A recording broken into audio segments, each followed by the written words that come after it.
Article 334.10 of the 1999 National Electrical Code, or NEC, outlines the requirements for securing and supporting metal-clad, or MC, cable. The core requirement is that MC cable must be securely fastened in place. This fastening must occur at intervals not exceeding 6 feet. Additionally, the cable should be secured within 12 inches of every box, cabinet, fitting, or other cable termination. The purpose of these requirements is to ensure the cable is adequately supported, preventing strain on connections and maintaining the integrity of the wiring system over time. The NEC aims to provide a safe and reliable electrical installation. Now, considering the question of whether cable ties meet the requirements for supporting and securing MC cable, the answer is generally no. The primary reason is that cable ties, while useful for bundling and organizing cables, typically lack the structural strength and long-term reliability needed to meet NEC standards for secure fastening. The NEC specifies approved methods for securing cables. These methods typically involve the use of straps, staples, or other hardware designed and listed for cable support. These listed supports are designed to withstand physical stress and environmental factors that cable ties may not be able to handle. For example, plastic cable ties can become brittle and fail over time due to exposure to ultraviolet or UV light, temperature variations, and physical stress. Metal cable ties offer greater strength, but even these may not be considered compliant if they are not specifically listed for cable support applications. The NEC emphasizes the use of listed and labeled equipment. This means that any device used for supporting or securing cable should be tested and approved by a recognized testing laboratory such as Underwriters Laboratories, or UL. The listing ensures that the device meets specific performance standards and is suitable for its intended purpose. Cable ties not listed for cable support do not provide this assurance. To properly secure MC cable, one should use cable straps, clamps, or staples that are specifically designed and listed for this purpose.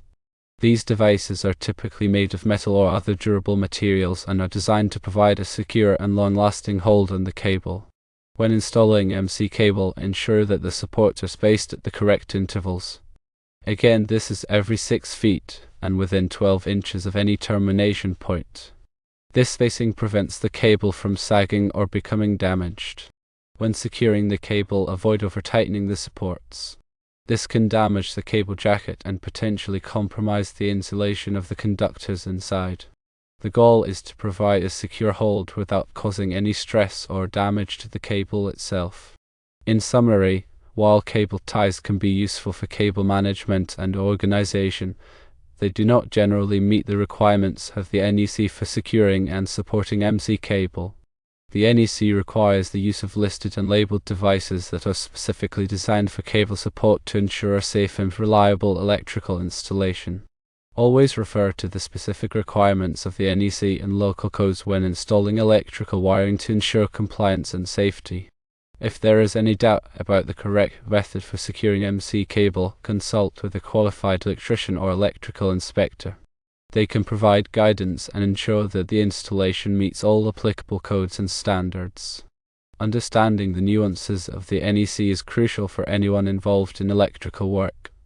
The code is updated regularly to reflect changes in technology and best practices. Staying informed about the latest requirements is essential for ensuring electrical safety and compliance. Remember that the NEC is not a design manual, but a set of minimum safety standards. In many cases, it may be necessary to exceed these minimums to ensure a robust and reliable electrical installation. For example, in areas subject to vibration or physical stress, it may be advisable to use more frequent cable supports than the NEC requires. This additional support can help prevent the cable from becoming damaged or disconnected. Similarly, in corrosive environments, it may be necessary to use cable supports made of corrosion-resistant materials. This will help to prevent the supports from deteriorating over time and compromising the integrity of the wiring system. When selecting cable supports, consider the specific environment in which the cable will be installed. Choose supports that are appropriate for the conditions and that are listed for use with MC cable. By following these guidelines, you can ensure a safe and compliant electrical installation.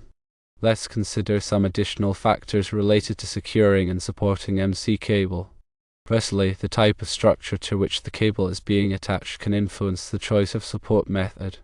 For example, when attaching MC cable to wooden framing members, staples or straps may be used. However, when attaching MC cable to metal framing members, different types of supports may be required. These might be such as cable clamps or hangers that are specifically designed for use with metal studs or joists. Secondly, the size and weight of the MC cable itself can also affect the choice of support method.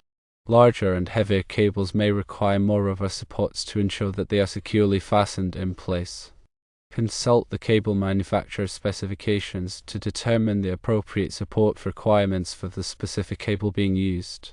Thirdly, the presence of other cables or equipment in the vicinity can also impact the installation of MC cable. Ensure that there is adequate clearance between the MC cable and any other cables, pipes, or equipment to prevent physical damage or interference. The NEC specifies minimum clearance requirements for electrical wiring to ensure safety and prevent overheating.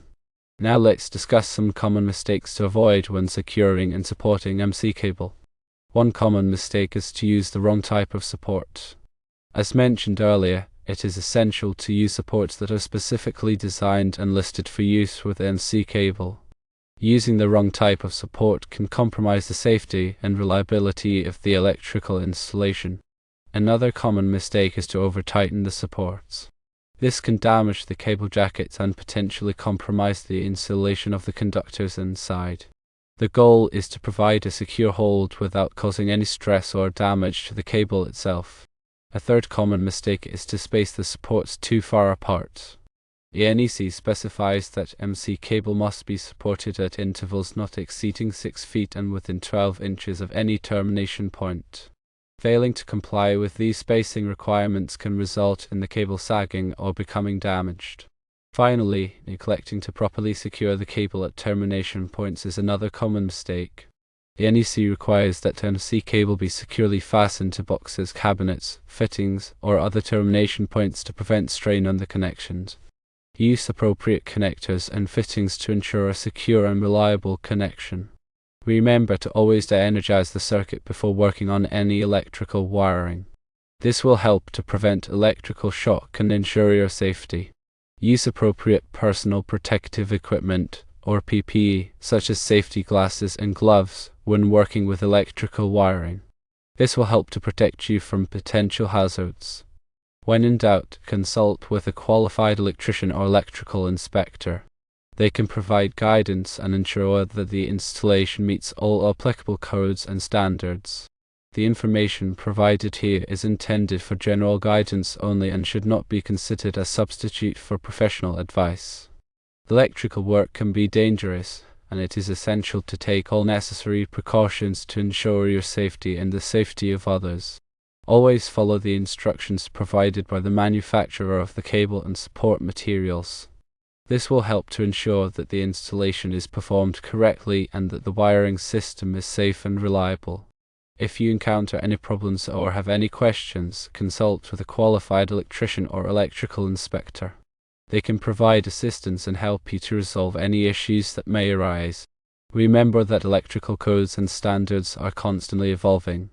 It is essential to stay up to date on the latest requirements to ensure that your electrical work is compliant and safe. Attend training courses and seminars to learn about new technologies and best practices. Read industry publications and websites to stay informed about changes in the NEC and other relevant codes and standards. By staying informed and following best practices, you can help to ensure the safety and reliability of electrical installations. This includes not only the selection of proper support mechanisms, but the proper selection of wire. It must be rated to handle the amperage of the circuit. For example, a 20 amp circuit typically requires 12 American wire gauge or AUG copper conductors.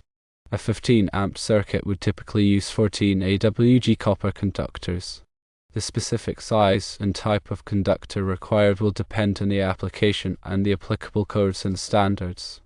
Remember to consult the NEC and local codes for specific requirements. The type of insulation on the conductor is also important. The insulation must be rated for the voltage and temperature of the application. Common types of insulation include thermoplastic high heat resistant nylon or THHN and cross-linked polyethylene or XLP. The NEC specifies the allowable ampacity of conductors based on their size, type, and temperature rating. Always consult the NEC tables to determine the appropriate conductor size for a given application. In addition to conductors, it is also important to select the correct overcurrent protection devices. Overcurrent protection devices, such as circuit breakers and fuses, are designed to protect the wiring system from overloads and short circuits. The overcurrent protection device must be sized appropriately for the circuit. The NEC specifies the maximum allowable overcurrent protection for different types of conductors and equipment. It is important to follow these requirements to ensure that the wiring system is properly protected. The grounding system is another critical component of an electrical installation. The grounding system provides a path for fault current to flow back to the source, allowing the overcurrent protection device to trip and to energize the circuit. The grounding system must be properly installed and maintained to ensure that it is effective. The NEC specifies the requirements for grounding electrodes, grounding conductors, and bonding. It is important to follow these requirements to ensure a safe and reliable grounding system. Electrical boxes and enclosures are also important components of an electrical installation. Electrical boxes and enclosures are used to protect wiring connections and provide a safe and convenient location for devices such as switches and receptacles. Electrical boxes and enclosures must be sized appropriately for the number of conductors and devices they contain. The NEC specifies the minimum size requirements for electrical boxes and enclosures. It is important to follow these requirements to ensure that the boxes and enclosures are not overcrowded.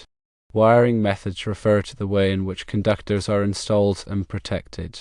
The NEC recognizes a variety of wiring methods, including conduit, cable, and raceway.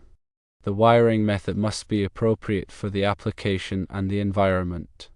The NEC specifies the requirements for each wiring method. It is important to follow these requirements to ensure that the wiring system is properly installed and protected. Finally, it is important to perform regular maintenance on electrical installations to ensure that they remain safe and reliable. Maintenance tasks may include inspecting wiring connections, testing overcurrent protection devices, and cleaning electrical boxes and enclosures.